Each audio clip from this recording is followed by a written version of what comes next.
AITA for exposing my husband's staged disappearance after catching him in our living room? My name is Julia. The phone had rung in the early hours of the morning, shattering the silence of our home in Napa Valley. An impersonal voice from Australia spoke of an accident, of the need for an identification. My world, the world of the starlight vineyards and the scent of aged Cabernet, shattered in an instant. Eleanor, my mother-in-law, appeared at my door with swollen eyes, a shadow of the strong woman who managed the vineyards with an iron fist. We have to go, Julia. We have to bring Daniel home. Her voice was a thin thread. She, who never cried, was sobbing against my shoulder. The pain seemed so genuine that it drowned out any other thought. The drive to San Francisco International Airport was a gray blur. Eleanor held my hand tightly, murmuring intermittent prayers. My boy, my only boy. I stared out the window at the passing golden hills, unable to cry. The news was like a block of ice in my chest. At the check-in counter, the nightmare took an absurd turn. The airline agent, with a compassionate smile, asked me, "Passport, please." I rummaged through my bag. Nothing. I checked again, desperate. The pockets of my coat were empty. A cold hollowness ran down my spine. I had forgotten it. I had left it on the dresser. Eleanor turned pale. How, Julia? How could you? Her voice trembled with frustration and pain. I don't know, Eleanor. I'm sorry. I'm so sorry, I stammered. Hurry. Get a rideshare. Go get it and come back. The plane won't wait. Her words were like blades. Her pain had suddenly turned into an urgency laced with anger. Run. I nodded, dazed, and ran. The trip back to Napa was an agony. The driver tried to make conversation, but I could only see the road. The house, our house, seemed asleep under the morning sun. I let myself in with the key, my heart pounding with a strange rhythm of pure panic. The hallway was silent. I was about to go up the stairs when I heard voices. They were coming from the living room, low and urgent. Puzzled, I crept closer. The door was ajar. And then I saw him. My husband, Daniel, standing alive, breathing. He was no ghost. He was flesh and blood, standing in his familiar posture by the marble fireplace. The shock was so violent I had to lean against the wall to keep from falling. He was not alone. A tall woman with dark hair and a severe pantsuit was with him. They were speaking quietly, with an accent I couldn't quite place. The shipment from Sydney arrived on time. The paintings are in the reserve wine crate as planned, the woman said. Her tone was professional, cold. Daniel nodded, his back to the door. Good. The customs office in Oakland has been taken care of. By the time the local authorities know what to look for, the items will already be in Geneva. The risks are increasing, boss. This disappearance of yours has caused a stir. Your mother is losing control. Boss. That is what she called him. Boss. Daniel let out a sigh that was terribly familiar. Eleanor is predictable. Her grief will distract her. My throat tightened as I heard my name on his lips. Alive. Julia is docile. She will be lost in her grief. She will be the perfect cover. The Australian partner is demanding his cut, the woman hesitated. He will be paid with his own medicine, Daniel said, and his voice took on a tone I had never heard before. Cruel, merciless. The accident was convincing. Now, we need the identified body to be irrefutable. The documents I gave you. I could no longer breathe. The block of ice in my chest exploded into 1,000 white-hot shards. My hand flew to my mouth to stifle a scream. The movement was clumsy, and my elbow hit a porcelain vase on a small console table. The sound, a small clink, rang out like a gunshot in the silence of the house. The voices in the room were suddenly cut off. What was that? The woman whispered. Wait here, Daniel ordered. His footsteps headed toward the door. Panic, pure and animalistic, flooded me. I spun on my heel and ran, not toward the front door, but to the kitchen and the back door that led to the winery's courtyard. I wrenched it open and slipped outside just as I heard the living room door swing fully open. I ran without direction between the rows of barrels, the cool morning air hitting my face. I could not think, I could not feel, I just ran. My husband was alive. My husband had faked his death. My husband was a criminal, and my mother-in-law knew it. She was part of it. I hid in a dark corner, near the old stone wine presses, gasping for breath. My trembling fingers pulled out my phone. I had to get the driver to turn around. I had to pretend that nothing had happened. But how? How could I look Eleanor in the eyes? How could I get on that plane as if my world had not just collapsed? A terrible, icy idea began to form. They did not hear me. Not yet. They thought I was docile, that I would be lost in my grief. That was my one and only advantage. I had to go back to the airport. I had to pretend.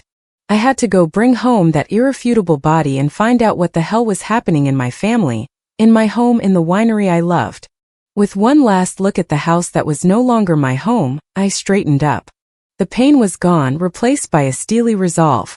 Daniel wanted a grieving widow, and that is what he would get. But he would also get a shadow that would not rest until it uncovered the whole truth. I took out my phone and called the rideshare driver's number. "Sir, please come back and get me at the main gate." I hung up quickly. I took a breath. The face of the woman in black, the cold voice of my husband, the word boss seared into my memory. The game had begun, and I, Julia, the docile, predictable one, had just become the player no one expected.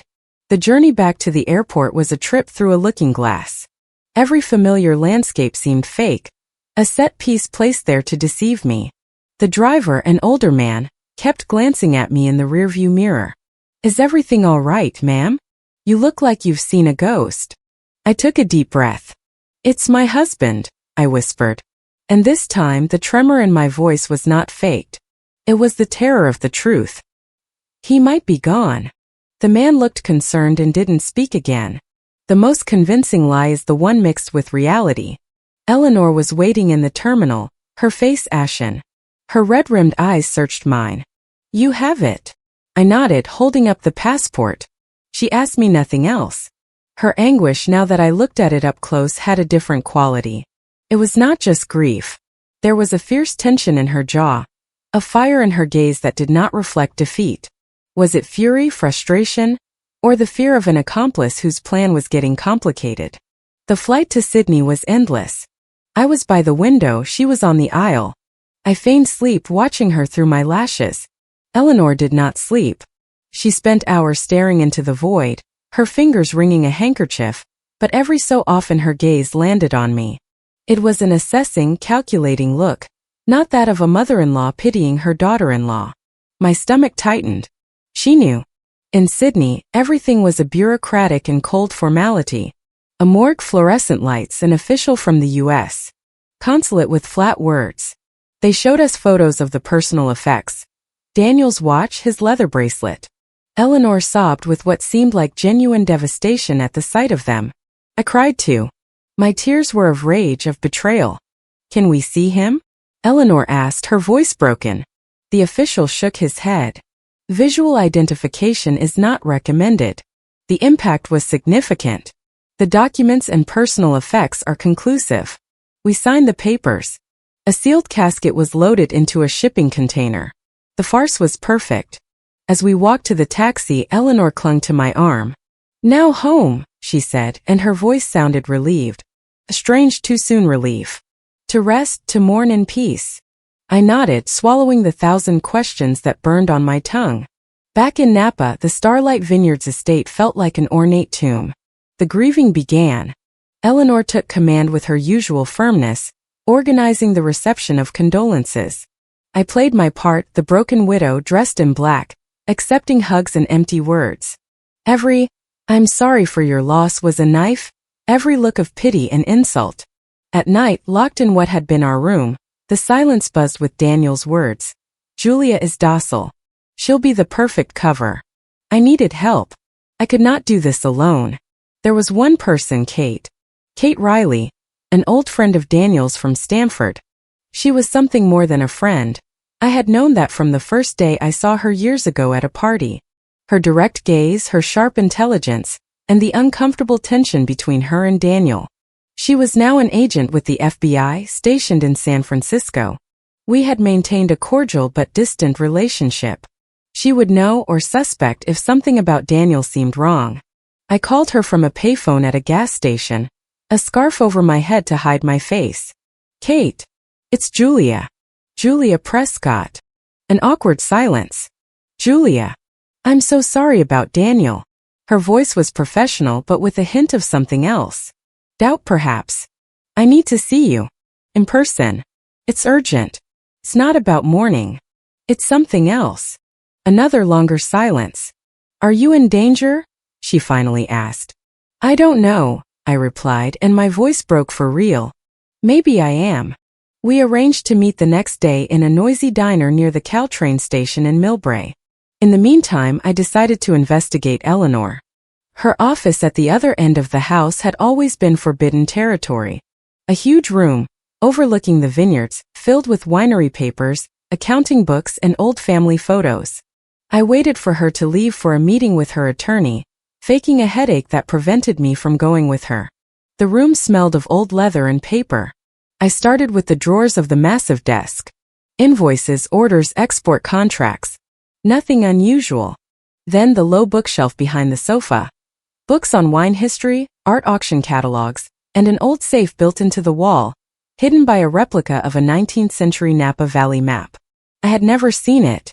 I did not know the combination. I tried obvious dates. Daniel's birthday, Eleanor's, the founding date of the winery. Nothing. Frustrated, I leaned against the bookshelf, and then I heard a faint click. A section of the shelf next to the safe gave way slightly. It was not a door, but a false panel. My heart pounding, I slid it open. Behind it was a narrow space, a secret cavity, and inside there was only one thing. A thick, dusty brown cardboard file. I pulled it out with a trembling hand. It was not locked. I opened it on the desk. The first documents were old, unyellowed paper. Property deeds, bank statements.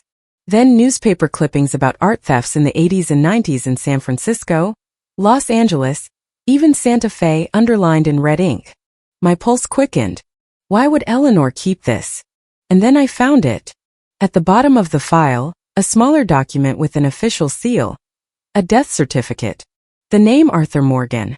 Date, 31 years ago.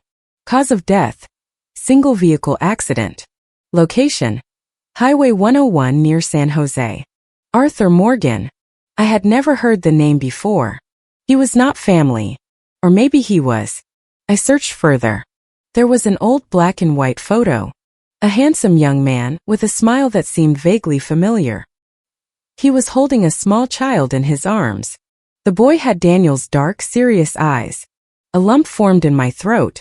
On the back of the photo, in a handwriting I recognized as Eleanor's, fine and elegant, it said, Arthur and Daniel, age 2. It was not the last name. Daniel carried Eleanor's last name, Prescott. We had always assumed it was because of the winery tradition, because his father had passed away young and Eleanor wanted to carry on the name. But here was a man named Arthur Morgan, my husband's biological father, and he had also passed away in an accident 30 years ago. A pattern, a terrible cold pattern, was beginning to form. Daniel's accident in Australia. Arthur's accident on Highway 101. I did not believe in coincidences. Not anymore. I heard a car engine approaching on the gravel driveway. Eleanor was returning.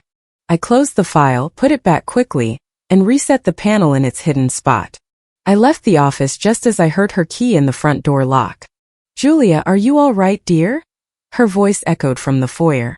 Yes, Eleanor, I was just looking for a book to distract myself, I replied, stepping into the hall. She looked at me, and for a moment, I thought I saw a flash of suspicion in her tired eyes. Then she nodded. Rest. A lot of people will be coming tomorrow. She walked toward her office. I held my breath. Would she open the hidden compartment? Would she notice someone had touched the file? She walked past it and went up the stairs to her room. I let out a sigh of relief, but the revelation burned inside me. The next day I would see Kate. I had something more to tell her than a story about my husband's fake death. I had a 30-year-old death certificate and an unknown last name. And the certainty that my mother-in-law, Eleanor Prescott, was keeping secrets much older and darker than her son's fraud. The meeting with Kate was as tense as a barbed wire fence. The diner smelled of old coffee and bacon grease. She arrived in jeans and a blazer, but her posture screamed FBI. She listened in silence, her slate-colored eyes fixed on mine, as I told her everything. Daniel's voice in the living room, the woman, the art smuggling Arthur Morgan certificate. When I finished, Kate did not flinch. She took a sip of her coffee. Julia, she finally said, her voice low but clear. What you're telling me is serious. Very serious. But it's also incredible. We need evidence. Concrete things, not just what you heard through a door. Her skepticism was a wall. Daniel was always complicated, but a criminal? And Eleanor, she shook her head slowly. I slid a photo across the table that I had taken with my phone of the death certificate and the old picture. Is this concrete enough? Kate picked up the phone. Her eyes widened just a millimeter at the sight of the photo of Arthur and the child. Then she studied the certificate. Her expression hardened. Arthur Morgan, she murmured. That name rings a bell. She looked up. Where's the original? In a hidden compartment in Eleanor's office. I can't take it. She would notice. Desperation was beginning to creep into my voice. Kate, I need help. There's something more. They mentioned an irrefutable body. Are they planning to bring in a fake body? And what if Arthur's accident was the same? Kate was silent for a moment, weighing me. There is one thing, she finally said reluctantly. A few years ago, before you and Daniel got married, there was a routine investigation into possible money laundering through California wineries. Nothing conclusive, but Daniel's name came up tangentially in connection with an address in Sausalito, a condo in the name of a shell company. We filed it away. She stared at me. If Daniel is alive and planning something, that could be a location. But I can't go there officially. Not with this. Give me the address, I said without hesitation. She sighed. Julia, this is dangerous. More dangerous than living with a widow who collects death certificates and a ghost who calls me his perfect cover. I held her gaze. Give me the address. Kate wrote something on a napkin. 12 Old Wharf Street, apartment 3B. Discreet. The red geranium pot on the landing. According to the report, that was their drop. She handed me the napkin. Be careful. And if you find anything at all, you call me. Don't touch it. Don't move it. Just look. Understood. I nodded, pocketing the paper as if it were a talisman. Thank you, Kate. Don't thank me. Yet, she said, standing up. And Julia, I'm sorry about Daniel. I really am. In her eyes for a second I saw a glimpse of an old pain and knew she was not just talking about his death. I waited 2 days of faking migraines and exhaustion to avoid Eleanor, who roamed the house like a ghost, talking on the phone in low tones and receiving visits from men in suits who did not look like winemakers. The winery smelled of conspiracy. On the 3rd day, Eleanor announced she had to go to Sacramento for a meeting about agricultural regulations. Will you be all right alone, dear? Her hand on my shoulder was cold. Of course, Eleanor, I'll rest, I murmured, looking down. The moment her car disappeared, I changed into jeans and a dark sweatshirt. I pulled my hair back and walked out through the fields, avoiding the main road. I took a bus to Sausalito. Old Wharf Street was a narrow, dark alley, smelling of salt and diesel from the nearby marina. Number 12 was an old apartment building, its facade peeling. I climbed the wooden stairs that creaked like old bones to the 3rd floor. There on the dusty landing, next to a dirty window, was a terracotta pot with a withered red geranium. I lifted it. Underneath, a rusty key. The door to 3B opened with a squeak. The inside was a time capsule from another part of Daniel's life. Minimalist, cold, functional, with no family photos or viticulture books like at our house. A cheap sofa, a computer desk, a shelf with navigation guides and nautical charts. This was not a love nest, it was a command post. I started with the computer, it was off. I did not dare turn it on. The desk drawers held only utility bills in the name of Pacific Maritime LLC, paper clips and pens. The kitchen was empty, showing no signs of use. It was in the bedroom that I found it. Under the mattress, bare and cold, was a small but professional digital voice recorder. I turned it on. The battery was low. I pressed play. The first recording was recent. Daniel's voice, tense and furious. Can't keep changing the rules, mother. The Australian partner is getting impatient. If he puts too much pressure on us, everything will fall apart. Eleanor's voice, surprisingly calm but sharp as a knife. I set the rules, my boy. I built this from nothing. From stolen paintings to luxury wines. You just execute.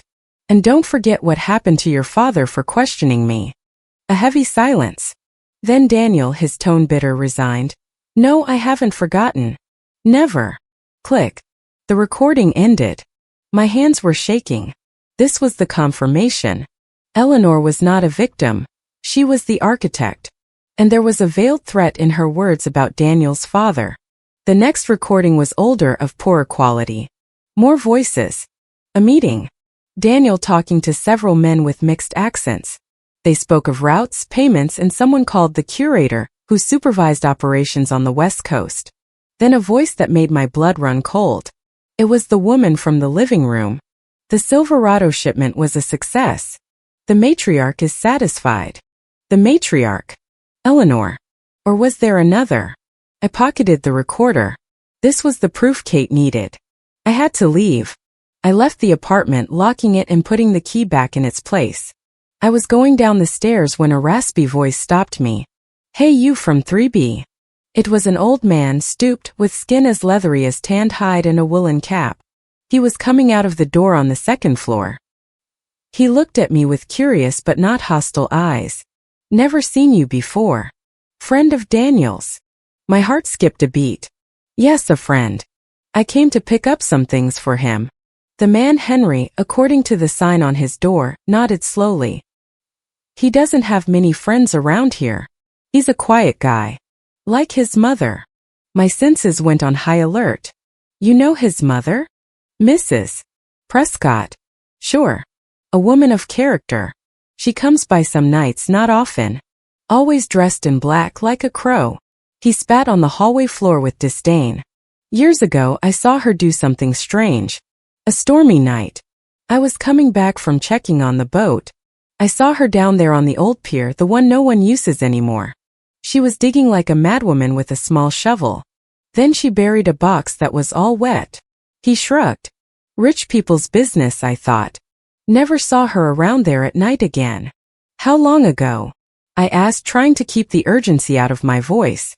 What do I know, 30 years, maybe a little more. Little Daniel would have been a kid. Why do you ask? Just curious. Daniel sometimes talked about his childhood here. I lied. Henry grunted. Well, he didn't have much of one. The lady was always taking him places or leaving him locked up in that apartment. A serious kid, like he was carrying a weight. He looked at me again, and his expression changed as if he suddenly remembered something. Hey, aren't you Daniel's wife? The one from the news, the one who... I did not wait for him to finish. Thank you, Henry. I have to go. I flew down the stairs, his voice chasing me. Hey, listen. I ran to the old pier. A stone breakwater cluttered with algae and trash. The place was deserted. Where would someone dig 30 years ago, where the ground was soft, out of sight? I headed for an area where the breakwater met a small embankment of earth and stones, in the shadow of an old abandoned warehouse. I had no shovel. I started digging through the earth and stones with my bare hands like a madwoman. My nails broke. I was covered in mud. Half an hour passed. I was getting desperate when the tips of my fingers hit something hard and rotten. It was wood. I dug harder. It was a box barely bigger than a shoebox, made of wood that was falling apart.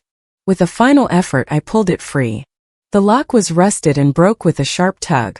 I opened the lid with a mixture of disgust and anticipation. Inside, wrapped in cracked black plastic, was a bone. Then another and another. It was not a box. It was a small jumbled ossuary. And on top of the bones, protected by the plastic, was a leather wallet. I opened it with trembling fingers. Inside was a California driver's license, blurry from the moisture but readable. Arthur Morgan, professional art restorer. And a photo, the same one from the file, but of him alone, smiling. These were not just bones, this was Arthur. Daniel's father. What Eleanor had buried here on a stormy night was not a treasure. It was a secret. The secret of a death that was not an accident.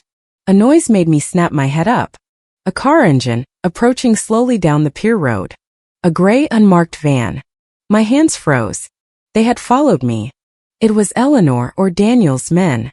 I slammed the box shut, hid it among the rocks, and slipped away through the back of the warehouse, running through the shadows toward the lit streets of the town, the weight of the recorder and the horror of my discovery burning in my chest. This was not just a scam. It was something much, much darker. And I had just dug it up. The escape from the pier was a blur of fear and mud. I returned home trembling, stuffed the dirty clothes in the bottom of the laundry basket, and locked myself in the bathroom, scrubbing my hands under hot water until my skin was raw. Arthur Morgan's bones seemed to have left a chill in my own that would not go away. I could not call Kate yet. Not with Eleanor in the house. I felt every creak of the wood, every whisper of the old house as a threat. The next day, while Eleanor was in the winery with some Japanese clients, I received a coded message from Kate. The Daily Grind Coffee, 5 p.m. Urgent. Bring what you have. The coffee shop was a nondescript place on a side street. Kate was already at a table in the back with 2 coffees and a thick file in front of her. Her expression was grave. "You've kicked a hornet's nest, Julia," she said without preamble, lowering her voice. Arthur Morgan, a restorer from the San Francisco Art Institute, disappeared, supposedly in an accident 31 years ago. He had married Eleanor Prescott a year before his disappearance. A genius with pigments and varnishes, according to the records. And also, according to some unproven rumors, an excellent forger. Forger. I nearly choked on my coffee. Of art. Very, very good. Kate opened the file.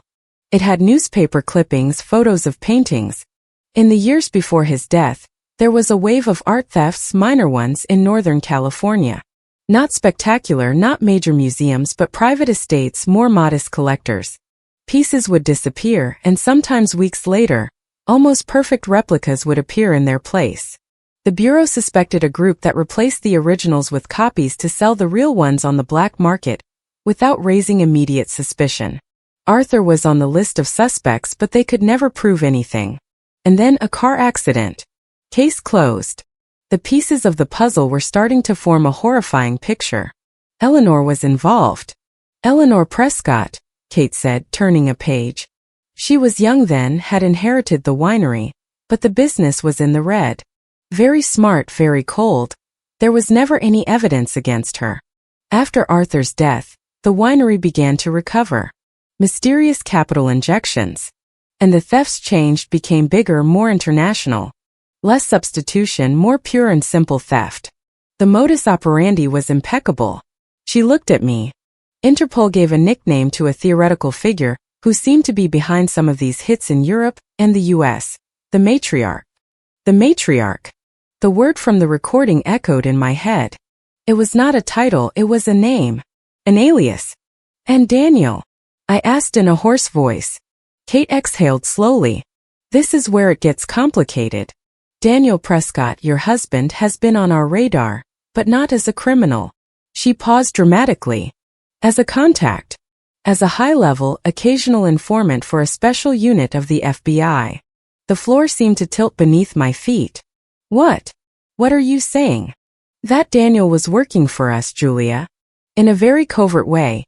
Infiltrating a network of art and antiquities trafficking that used California wineries to launder money and transport goods. His cover was perfect. The heir to a respectable winery. He gave us key information for years until he went dark 6 months ago. We thought they had found him out, that they had gotten to him until you called me. My mind was a whirlwind. An infiltrator. An agent. Our entire life was a lie within a lie. And his death in Australia. That was not our operation. It was his or theirs. For us, Daniel Prescott was missing in action. Kate leaned forward. Did you bring the recorder, Julia? I nodded mechanically and passed it to her under the table. She took it and plugged in some earphones.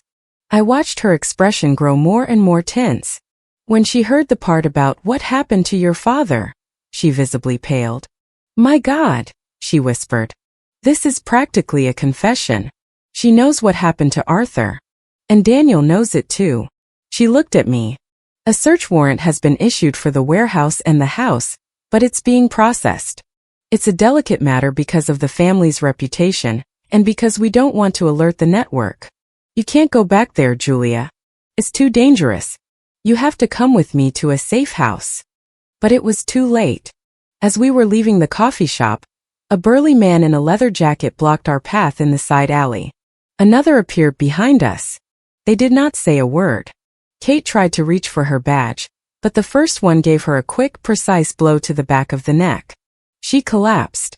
I screamed, but a rough, damp cloth was pressed against my nose and mouth. Something sweet filled my senses. The world twisted and went dark. I woke up with a sharp headache, tied to a chair in a cold, damp room that smelled of mold and salt.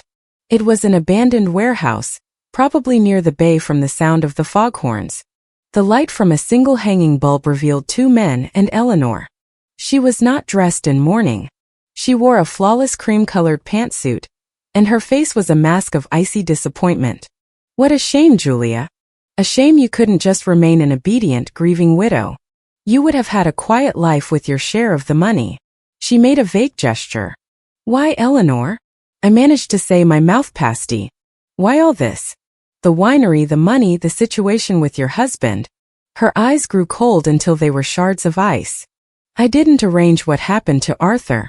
It was an accident. A convenient accident. He was weak, a dreamer of an artist. He was going to ruin everything, confess. The winery would have sunk. We would have gone to prison. I saved our legacy. I gave Daniel a future. Her tone was reasonable, almost pedagogical. And I did it again. This Australian mess. He got too ambitious. He wanted to operate independently without my supervision. He jeopardized everything I had built. His disappearance was necessary to reorganize the assets, so that the matriarch could continue to operate from the shadows with a new leader. You, my dear, with your grief-stricken signature, were going to be part of that new order, but you had to be curious. One of the men approached. He was holding something metallic and shiny. Eleanor sighed with annoyance. Finish it. Clean everything up. It's time to leave. At that moment, the warehouse door burst open with a violent kick. There was confusion, shouts, the thud of blows. I saw shadows move quickly with deadly efficiency. Both men went down, and in the middle of the chaos, framed in the open doorway, Daniel appeared. But this was not my Daniel. Not the affable husband or the cold criminal I had heard on the recording. This man moved with the precision of a predator, his eyes scanning the room, a pistol held low in his hand. He fired twice, 2 silence shots, and the man closest to me crumpled. The other tried to flee, but Daniel struck him on the back of the neck with the butt of his gun, and he went down. From near the back door, Eleanor shrieked. What are you doing? Take care of her. Daniel looked at me. In his eyes I saw a storm of urgency, remorse, and fierce determination. Then he turned to Eleanor, raising the pistol, but not to shoot her, to cover me. It's over, Eleanor. The network is down. The FBI and Interpol are raiding the warehouses in Oakland and Long Beach as we speak. Eleanor turned pale, but her pride did not break. Are you insane? I'm your mother. Everything I did for you. For us. No, Daniel said, and his voice echoed in the empty warehouse. My name is Daniel Morgan. FBI Organized Crime Division. And you, Eleanor Prescott, are under arrest for international art trafficking, money laundering, racketeering, and for the death of Arthur Morgan. The silence that followed was absolute, broken only by the distant sound of the foghorns. I could not breathe. An agent. This had all been a farce. Our marriage, our life, it had all been part of his mission. The pain that pierced me was sharper than any fear. Eleanor let out a dry, humorless laugh. Very good, son. Very good. Play the hero. But don't forget who taught you all the tricks. Suddenly, she pulled a small pistol from her handbag. She did not aim it at Daniel, she aimed it at me. Now drop the weapon or her widowhood will become real. Daniel froze. His eyes filled with panic met mine. In that moment I knew that at least his fear for me was real. And then from the floor Kate, who had been lying bound near the door, kicked out a leg and struck a metal pipe. The clang distracted Eleanor for a fraction of a second. It was enough. Daniel did not lunge at Eleanor, but at me, shoving my chair hard to the side. Eleanor's shot echoed in the warehouse, but the bullet embedded itself in a barrel where I had been a second before. In the motion my chair tipped, and my head slammed against the stone floor.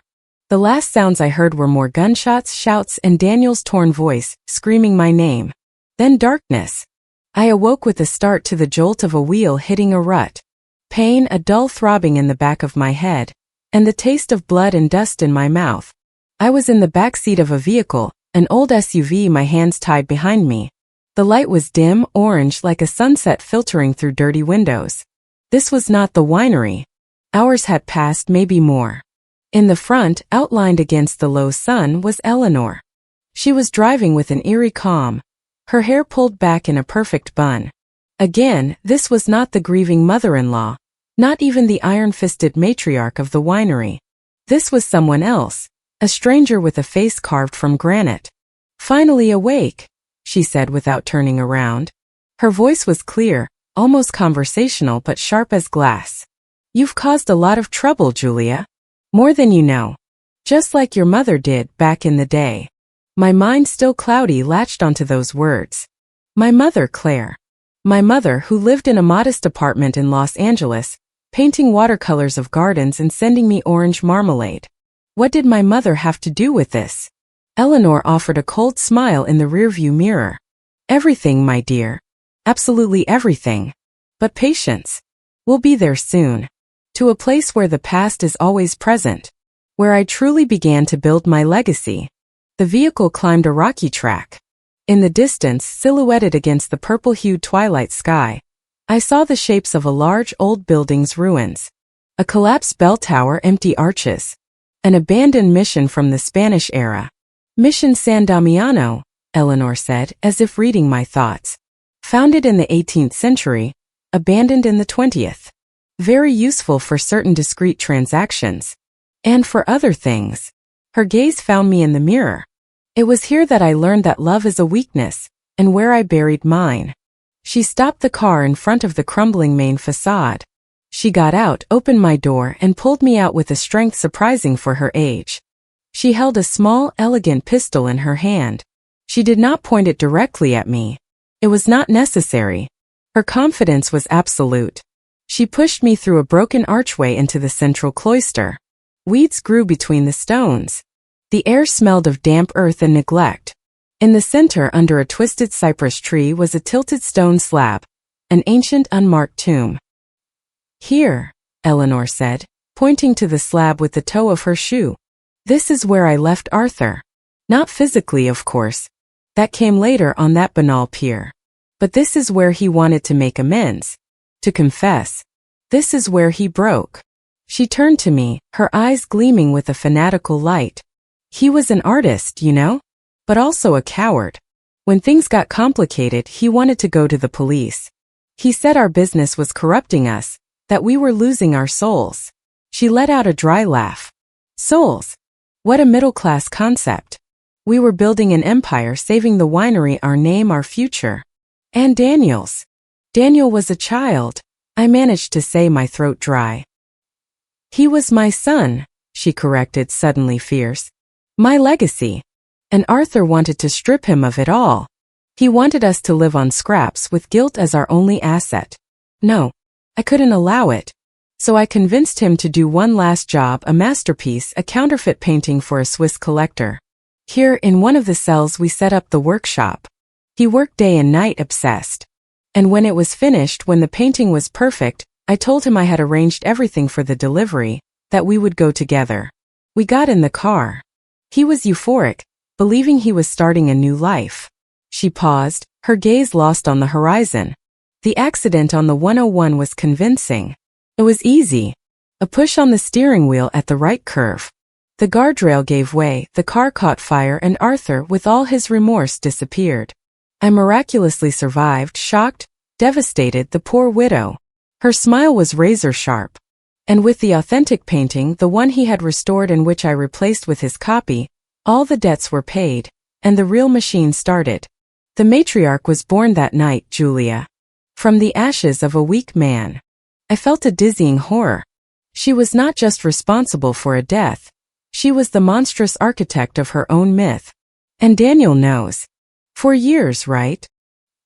"He grew up believing the accident story," Eleanor said, walking over the broken flagstones.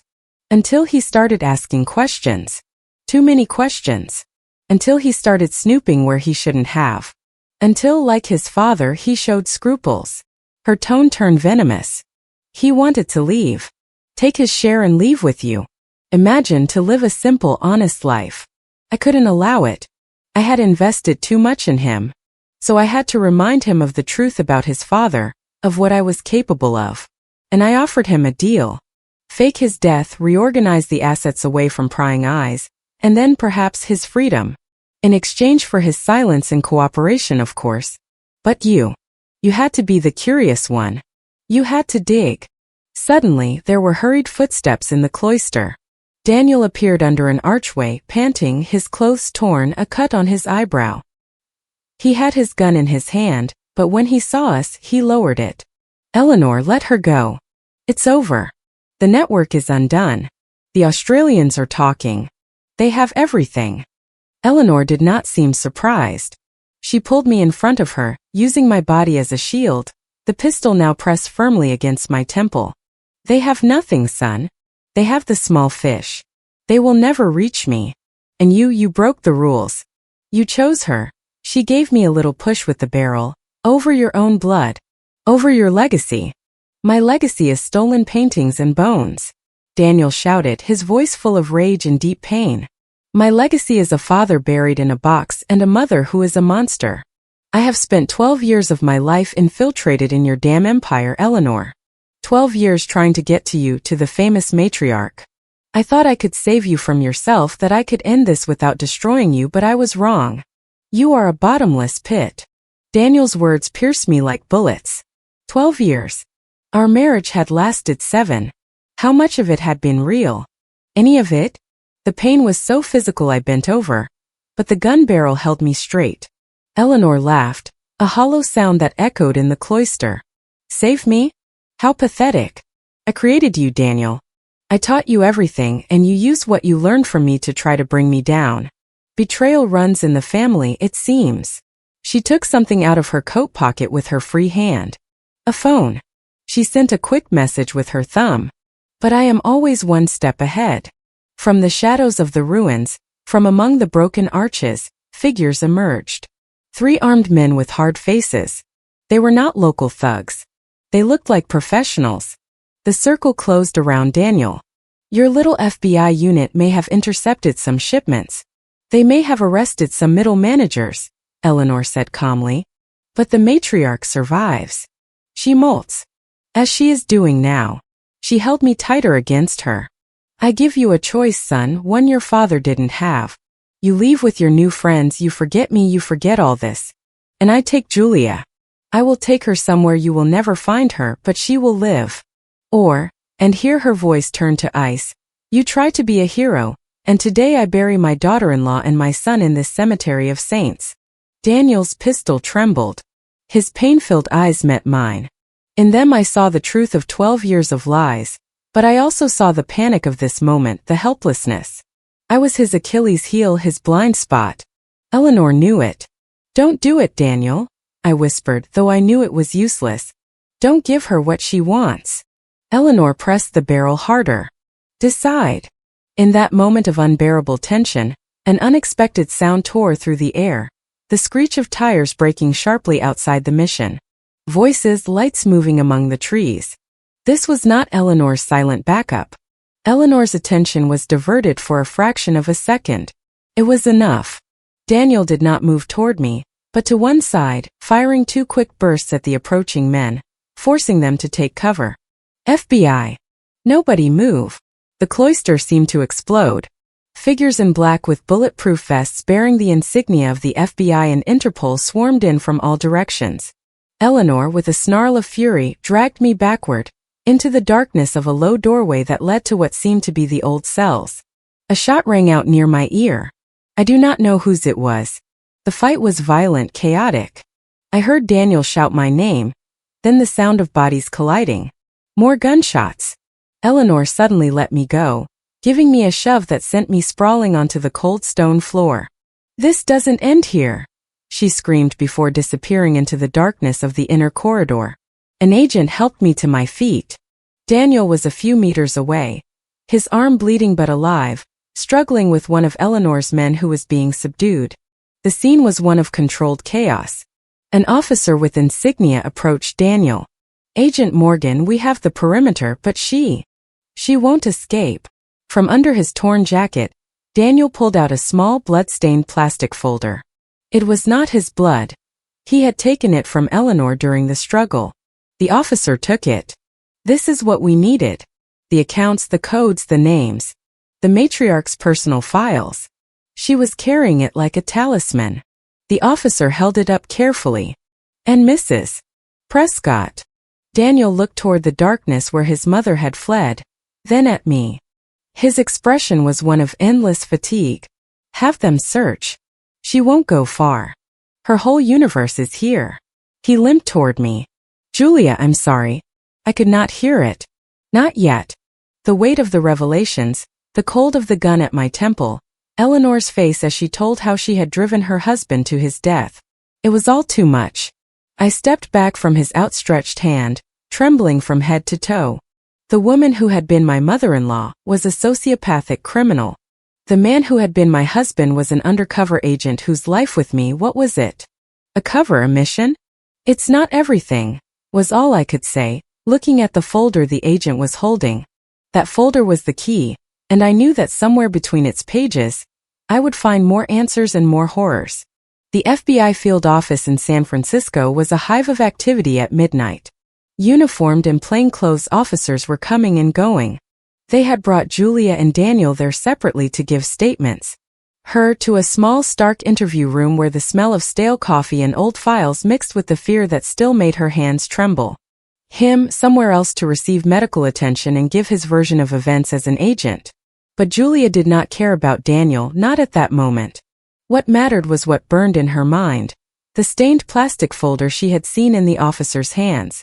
Eleanor's files.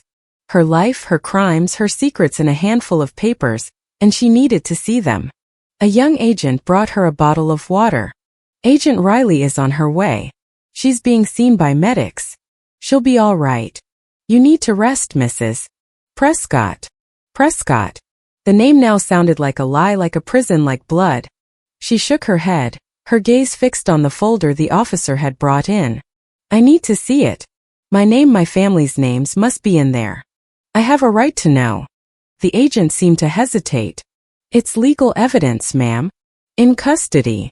Just then Kate appeared in the doorway. She had a bandage on her head and a livid bruise on her jaw, but her eyes were 2 points of dark steel. "Leave us alone," she told the agent in her authoritative tone. When they were alone, she closed the door and leaned against it, exhaling. "You have more lives than a cat, Julia." "The file, Kate. Please." Kate studied her. Then she nodded slowly. "I shouldn't. But you've earned it. And you need to know what you're up against." She went out for a moment and returned with the plastic folder, now in an evidence bag. She placed it on the metal table. "It's a copy. The original is already being scanned. But don't touch anything, just look." Julia pulled the bag closer. Inside, in a ring binder, were documents, photos, clippings, and a black-covered notebook with yellowed pages. She opened it to the middle. It was Eleanor's diary or something like it. They were not intimate reflections, they were meticulous. Lists of artworks with dates, prices, code names, shipping routes, and bank account codes in Liechtenstein, Cyprus, the Cayman Islands. It was the ledger of a criminal enterprise. But then toward the end, Eleanor's handwriting, more forceful, more compulsive, changed. Names appeared, not of artworks but of people. Julia turned the pages with fingers that began to tremble. Arthur Morgan. Traitor. Weak. Liquidated. March 19th. A chill ran down her spine. Then she saw it on a final page, near the end of the notebook, written in red ink, underlined 3 times. Claire Romero. The usurper. The stain. Sister. Her turn will come.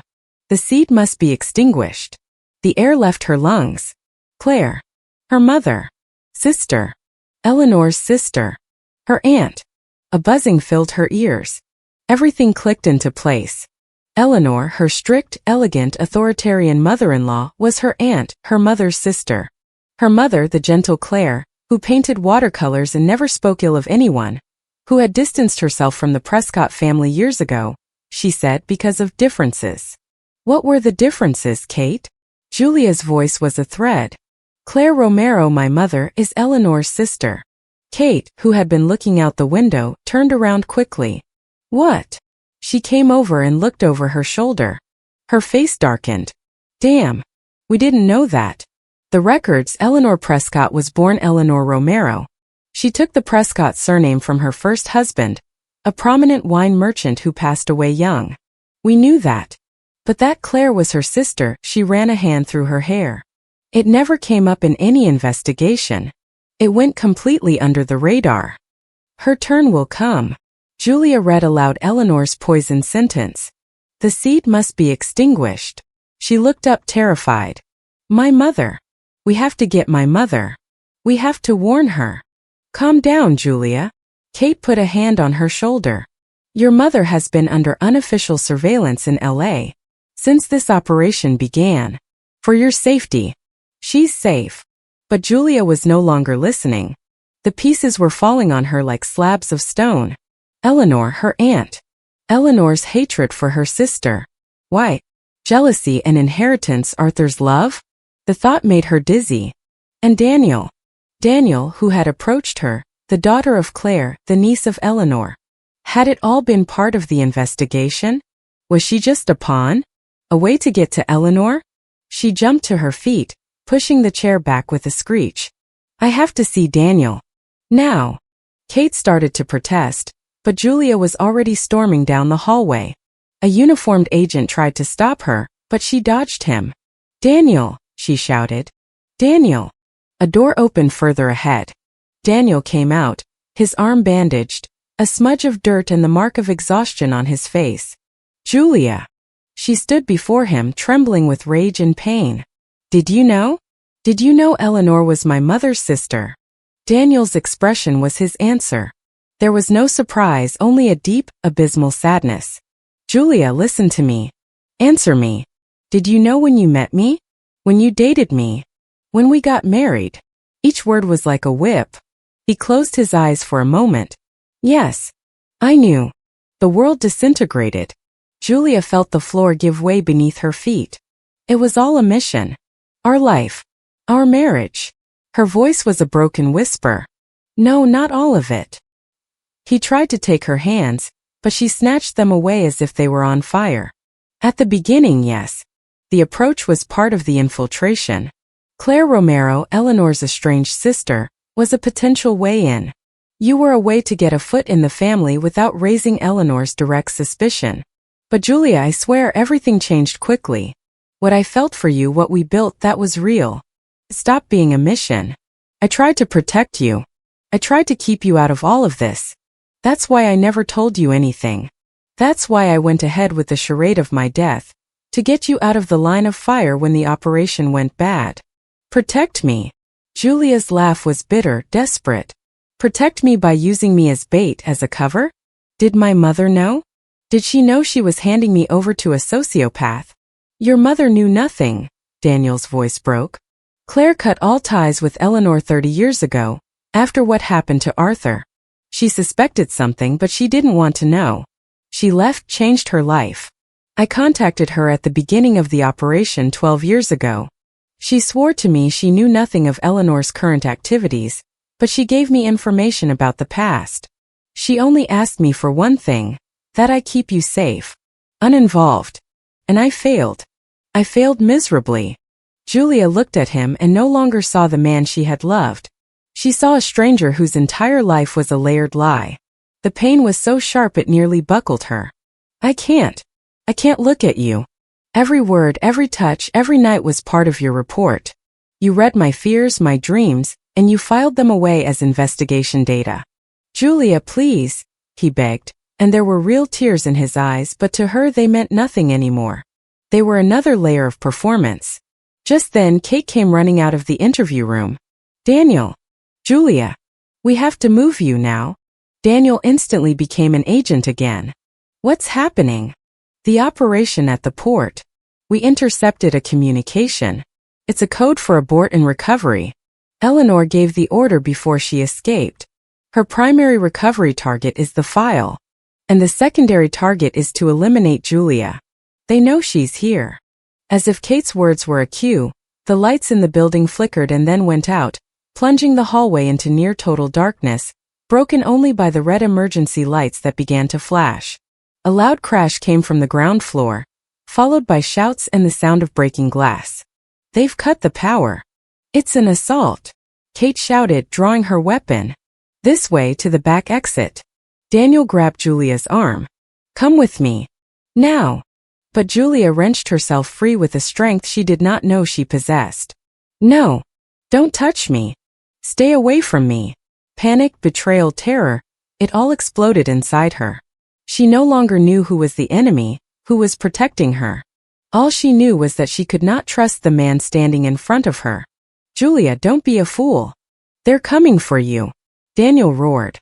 But she had already started running in the opposite direction, away from him, away from Kate, into the shadows of the hallway. She heard footsteps behind her, shouts, more loud noises. She did not know where she was going. She just wanted to get away from Daniel, from Eleanor, from the nightmare her life had become. She rounded a corner and came face to face with a door marked, Archives, Do Not Enter. She hit it with her shoulder and to her surprise it gave way. She stumbled inside and slammed the door behind her, fumbling for a lock. There was none. The room was small and cluttered with metal shelves of files. The only light came from a high, barred window overlooking an alley. She hid between the shelves, her heart about to burst. She could hear the chaos on the other side of the door. Gunshots. Many gunshots. Then hurried footsteps running past. A long drawn-out scream. Horrified, she recognized Eleanor's voice, shouting commands from somewhere not too far away. She had not escaped. She had come for her prize, for her. The archive door swung open violently. Julia held her breath. A figure was silhouetted in the entrance, searching the darkness.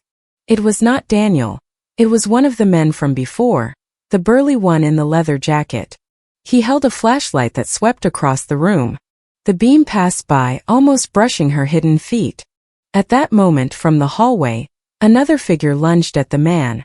It was a quick, brutal, silent fight. There was a thud, a groan, and the man's body collapsed to the floor. The figure left standing panting was Kate. Her face, in the dim light of a flashlight that had fallen to the floor, was pale. Julia, she whispered. Quick, out the window. Reinforcements are coming, but Eleanor and some of her men are inside. They're going to trap us like rats. And Daniel? Julia asked, unable to help it. He's trying to cut off their retreat. There's no time. Kate grabbed a chair and smashed it against the window, shattering the glass.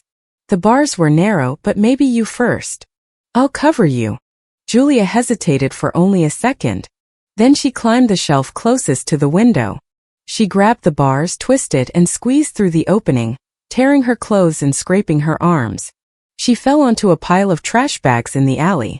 A second later, Kate tried to follow, but she was bigger. She got stuck for a moment.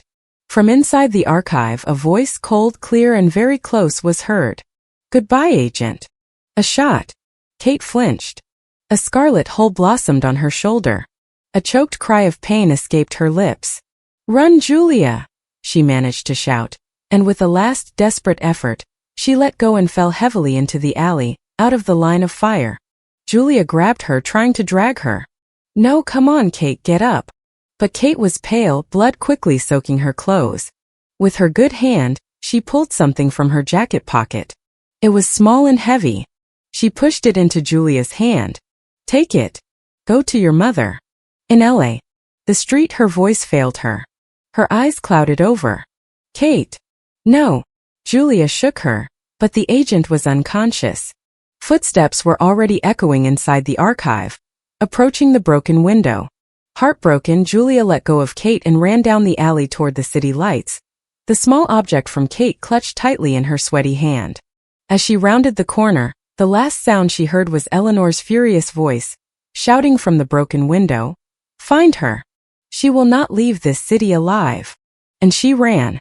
She ran aimlessly, with the taste of salt and betrayal in her mouth, Kate's blood on her hands, and the cold weight of a small silver angel pendant in her clenched fist. The last clue, the last hope, the last resort. I ran until the burning in my lungs and the frantic pounding of my heart forced me to take refuge in the doorway of a church in North Beach. San Francisco was asleep, unaware of the hell raging in my head. My hands were shaking. Kate's blood, dark and sticky, had dried on my fingers and on the small silver angel, which I clutched like a talisman. Go to your mother in LA. The street, her last words. A cheap, worn silver pendant. I examined it in the faint light of a street lamp. It was solid, heavy for its size. An angel with folded wings. Nothing special, but Kate had risked her life for me to have it. It had to be a key, a clue. I scraped at the base. Nothing. I turned it over. The halo. I pressed the small raised areas. Suddenly, with an almost inaudible click, the back of the base slid open slightly. My pulse quickened. With trembling fingers, I opened it completely. In the hollowed-out space, curled up, was a tiny modern-style USB memory stick and a piece of paper folded 1,000 times. I unfolded it. An address in Los Angeles in the Silver Lake neighborhood, and a name, Claire. The truth will hurt, but it will set you free. Trust her. Kate had prepared this. She knew she might not make it. My only possible path was the one left to me, my mother. I took the first Greyhound bus to Los Angeles, hidden in the back seat, covered with a jacket stolen from a laundromat. Every minute felt like an eternity. Every face on the street was a threat. I thought of Kate lying in that cold alley. Was she still alive? Guilt gripped me like an icy fist. I had run, I had left her. In LA, the early morning was hazy and warm. Silver Lake smelled of coffee and jacaranda blossoms. The address led me to a modest but clean doorway on a narrow street near the reservoir. I rang the bell, my heart in my throat. Slow steps came down the stairs. The door opened. Claire, my mother, looked at me not with surprise, but with a deep ancient sadness, as if she had been waiting for this moment for decades. She wore a robe over her nightgown, her gray hair loose. Her eyes, so much like mine, took in my bruised face, my torn and dirty clothes. Come in, my daughter, she said softly, asking no questions. Her voice was a balm that almost broke me. Her apartment was small, filled with plants, her watercolor paintings on the walls, and the smell of turpentine and old books. She sat me down on the sofa and brought me a blanket and a glass of water. I was shaking uncontrollably. Eleanor, I managed to say. Daniel. They're alive. She was behind Arthur's death. She's the matriarch and Daniel is an agent and you're her sister. The words came out in a jumbled torrent. Claire did not flinch. She nodded slowly, as if I were only confirming a story she already knew by heart. She sat next to me and took my cold hands in hers, which were warm and thin, stained with paint. I know, Julia. I know all of it. Or almost all of it. Why did you never tell me? The pain and rage erupted. I married a monster's nephew. My husband spied on me for years. My life is a lie.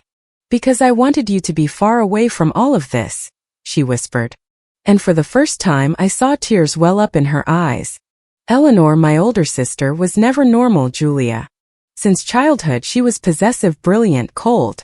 She coveted everything. The winery, power, control. I was the younger one, the dreamer, the artist like our father. She despised me for it. When Arthur appeared he was young, handsome, and artist like me. We understood each other. He was working for the family restoring some old paintings. Eleanor chose him for herself. But Arthur and I fell in love. The revelation hit me like a physical blow. Arthur and you? It was brief, intense secret. Eleanor suspected. Her obsession became toxic. When Arthur wanted to leave it all behind, to confess the first dirty jobs Eleanor forced him to do, she wouldn't allow it. I learned about the accident in the newspaper. I knew it wasn't an accident. I went to confront her. She was calm, too calm. She told me that if I ever opened my mouth, if I ever spoke of Arthur and me, or of my suspicions, the same thing would happen to me. And not just to me. She squeezed my hands. To you, Julia. You were in my belly. I was 3 months pregnant. The world stopped turning. The air vanished from the room. I could not finish the thought. You were Arthur's daughter, Julia. Arthur Morgan's. Not from my second husband, whom I found to give you a last name and an alibi and who passed so soon. Her tears now flowed freely. Eleanor knew. She knew I was carrying the child of the man she loved and had lost. Her hatred for me and by extension for you became monstrous. That's why she watched you all your life. That's why when Daniel became interested, she encouraged it, not out of love but to keep you close, to control you, to make sure that his weak blood, Arthur's as she called it, never knew the truth and could never claim anything. The pieces fell into a perfect, deafening place. I was not just the clumsy daughter-in-law. I was the niece, the daughter of the man Eleanor had loved and lost, a living reminder of her failure and her crime, a poisoned blood tie. And Daniel? I asked hoarsely. Did he know who I was? Claire shook her head. No, Eleanor never told him. To Daniel, you were the daughter of his mother's crazy, resentful sister. Just another excuse to get close to the family. He had his own cross to bear, to find out the truth about his father and dismantle his mother's empire. It was Kate. Kate Riley started connecting the dots. She was investigating Eleanor because of the winery business years ago. We met. I told her my story. She promised to protect you, and when Daniel was recruited for the operation, she saw an opportunity. They used you, Julia. Both of them. I allowed it because I thought it was the only way to get rid of Eleanor without you getting hurt. It was a terrible mistake. Please forgive me. Forgiveness was a distant thing, an abstract concept in the middle of the hurricane. I pulled out the pendant and the USB stick. Kate gave me this before she fell. Claire took the USB stick. Kate came to see me a week ago. She was scared. She said the operation was going wrong, that Eleanor suspected a mole. She gave me this. She said that if anything happened to her, she would give it to you. That it contained her insurance policy. She went to her small study and plugged the USB into an old laptop. It was not documents, it was a video. A grainy but clear security recording. It showed the interior of what looked like an old winery. Not Starlight Vineyards, but a smaller place crowded with barrels. Eleanor appeared, younger but unmistakable.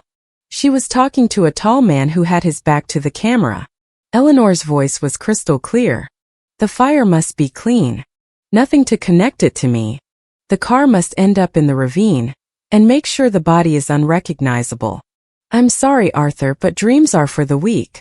The man nodded and walked out of frame. Eleanor remained alone for a moment, looking unknowingly toward the camera, with an expression of cold satisfaction.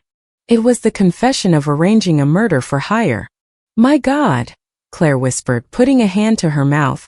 There were other files. Text files, lists of payments to judges, politicians, police officers. The names in the matriarch's network reached very high. There was also a holographic will from Arthur Morgan leaving everything, including his copyrights and a collection of undeclared paintings, to my daughter Julia Romero, fruit of my love with Claire, signed and dated a few days before his death. I was the legal heir of a man whose death was arranged by the woman who had posed as my mother-in-law, the rightful owner of a secret worth a fortune, and a death sentence. At that moment, Claire's cell phone vibrated. It was a private number. She looked at it, pale. It's a contact from Kate. From the bureau. She answered, putting it on speaker. A tense male voice spoke on the other end.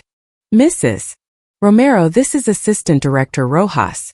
I regret to inform you that Agent Kate Riley has passed away in the hospital from her injuries. A lump formed in my throat. But before losing consciousness, she said two things. The pendant is with the niece, and the matriarch knows that Claire knows. They are coming for you. You must leave there now. The communication was cut off. My mother and I looked at each other, the same horror reflected in our eyes. Kate was gone, and Eleanor or her men were on their way. They knew I would come here. We have to go, I said, standing up, the USB stick held like a weapon. Go where? Claire asked, devastated. If she knows about Arthur and you, she won't stop until she finds you. A desperate, dangerous plan began to form in my mind. A place where it all began.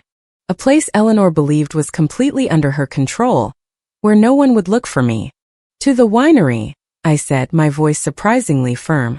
To Starlight Vineyards. It's the last place she'll expect. And that's where the answer to all of this is. The answer? What answer? The final proof, I replied, remembering the words from Daniel's recording, Eleanor's obsession with her legacy, with control.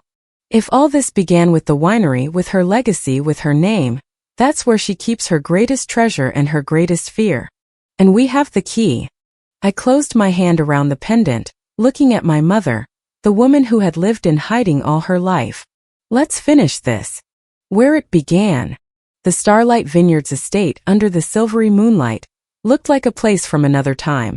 A place of silences as thick as must and shadows that moved like ghosts among the endless rows of barrels. We did not enter through the main house.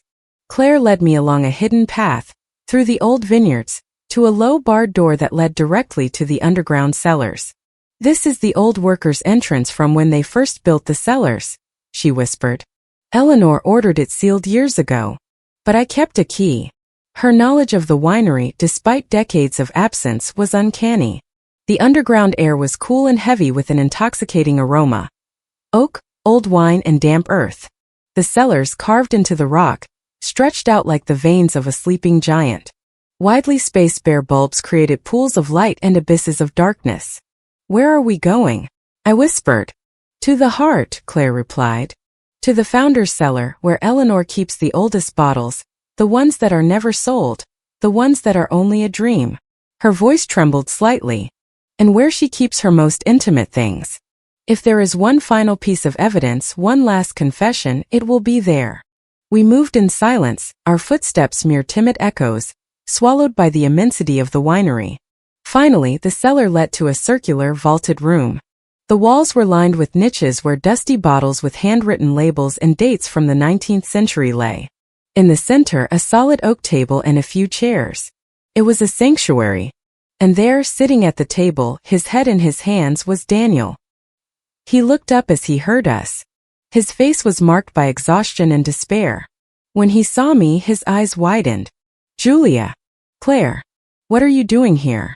This is a graveyard. It's a trap. We know, I said, keeping my distance. The anger had given way to a cold resolve. That's why we're here. To set our own trap. Eleanor is upstairs in the house. She has half a dozen men. She's desperate. She knows we've seized her accounts, neutralized her network, but she has some ace up her sleeve, something she has never revealed. He stood up limping. I've been re-listening to the old recordings, the ones I got during the infiltration. There's talk of a final asset, an insurance policy that would clear everything if she fell. Something here in the winery. Claire approached one of the walls of niches. She was not looking at the bottles, she was looking at the stone. Our father, Julia's grandfather, told me once. When they expanded these cellars 100 years ago, there was a collapse. A hidden chamber was left behind one of the walls of the founder's cellar. Only the patriarchs knew.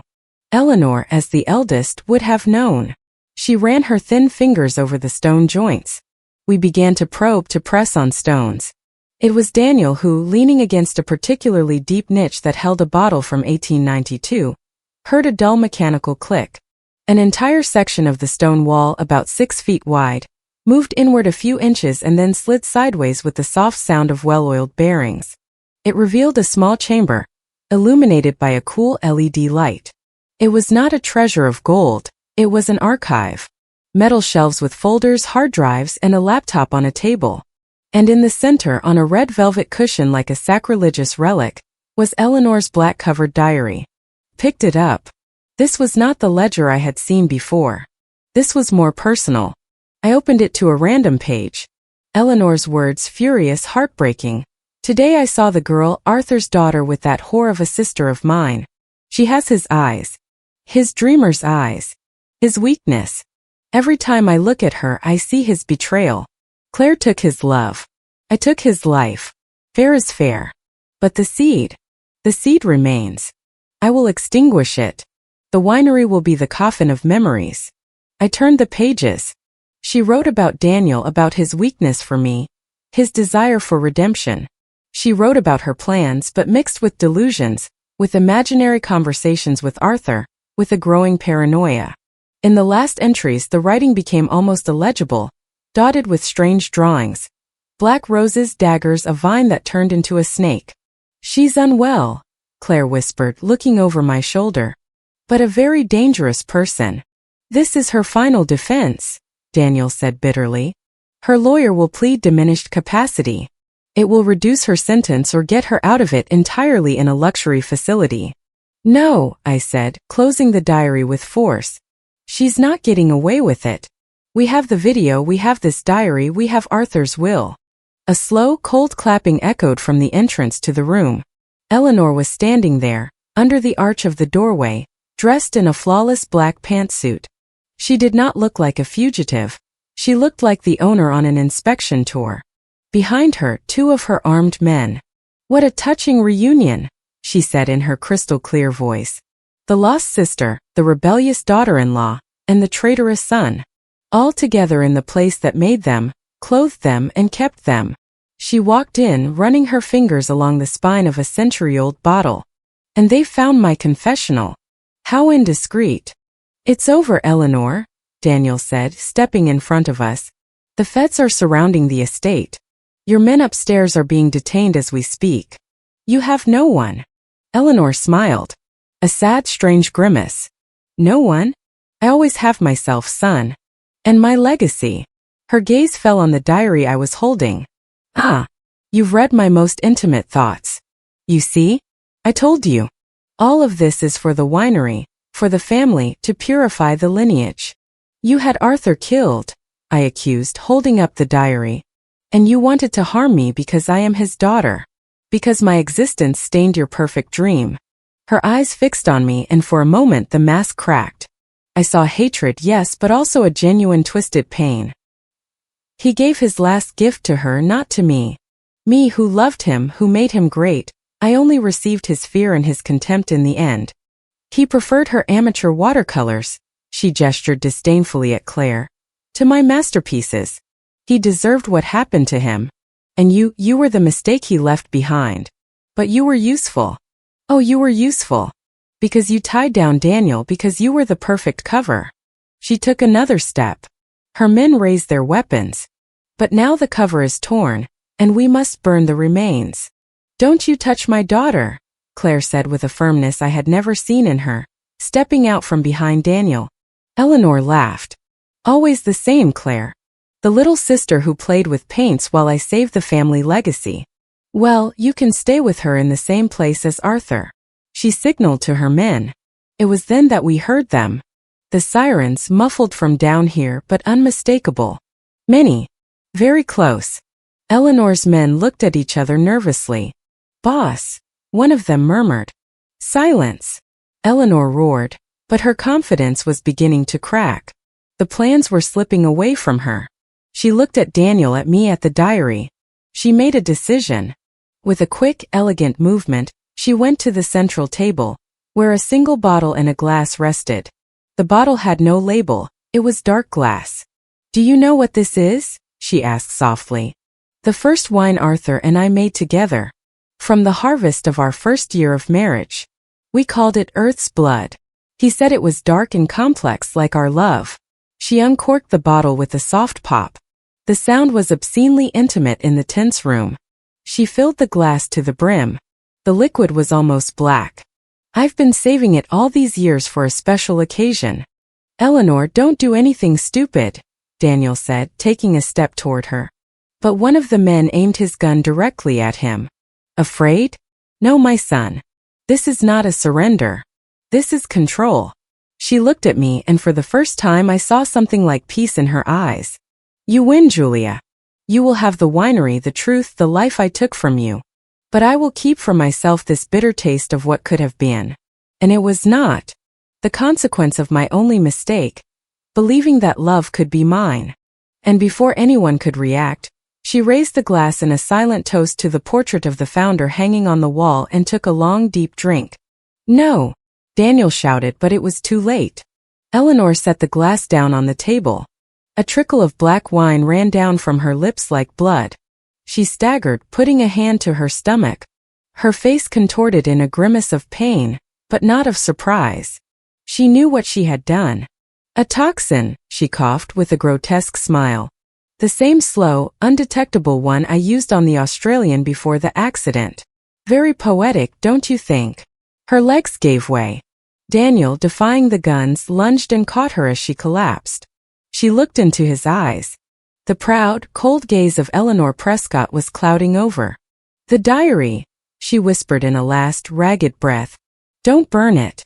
Let the world know who I was." Her body went limp in her son's arms. The two men, seeing their boss gone, lowered their weapons and let them fall to the floor, raising their hands. At that moment, a tactical squad of FBI agents burst into the founder's cellar, shouting orders. It was all over in a moment. Eleanor Prescott, the matriarch, had taken her own life with her own hand and her own poison in the sanctuary of her obsession. The following days were a whirlwind of statements, identifications, legal formalities. The video, the diary, Arthur's will, and the confessions of the captured men completely dismantled the network. The Starlight Vineyards estate, stained by scandal, was left in judicial administration. Claire and I sat down with lawyers. Arthur's will was valid.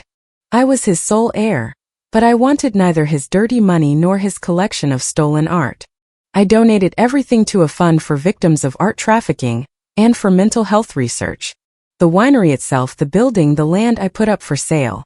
One afternoon, before the final papers were signed, Daniel came to see me at Claire's small apartment. He looked thinner, older. The shadow of his double life and his mother's death had marked him. "The internal investigation is over," he said, not looking me in the eye. "My conduct as an undercover agent was questioned, but ultimately validated, given the results. I've resigned from the bureau." I nodded. I did not know what to say. "I'm sorry, Julia," he whispered. "For everything. For the deceit, for the pain, for using you. Even though I loved you truly, in the end that doesn't erase the beginning. I'm not asking for forgiveness. I just want you to know that I feel it." "I'm sorry too," I said. And I meant it. For the son who had lost his mother twice over. For the man who had been forced to live a lie. I took a deep breath. "But I can't look at you, Daniel. Every memory is poisoned. I need new air. A ground that isn't riddled with lies." He nodded, swallowing hard. "Where will you go?" "Far away. With my mother. To Argentina, maybe. They have vineyards there too, but not these. To forget." I held out my hand. Not an embrace, a farewell. He shook it, a firm final grip. "Take care of yourself, Julia. And you, Daniel." He left. And that was the last time I saw him. The man who had been my husband. Claire sold her apartment, and with the clean money from the sale of some legitimate paintings of Arthur's that were recovered, we bought 2 one-way tickets to Buenos Aires. The Starlight Vineyards estate was acquired by a French wine group. The name would disappear, merged into another. So be it. The night before we left, in the hotel room near the airport, Claire handed me Eleanor's diary. "It's yours to do with as you see fit." I looked at it one last time. The madness, the ambition, the pain, the twisted love, it was all there. She was not a monster born from nothing. She was a broken woman who decided to break everyone around her. Closed it. I would not burn it. I would donate it anonymously to a historical archive. It was a warning, a case study. The story of the matriarch of Napa Valley. The next day, as the plane took off from LAX, I looked out the window. The California coast, golden and blue, was moving away. With it went the ghosts of Arthur, of Eleanor, of Daniel, of fear and betrayal. Claire took my hand.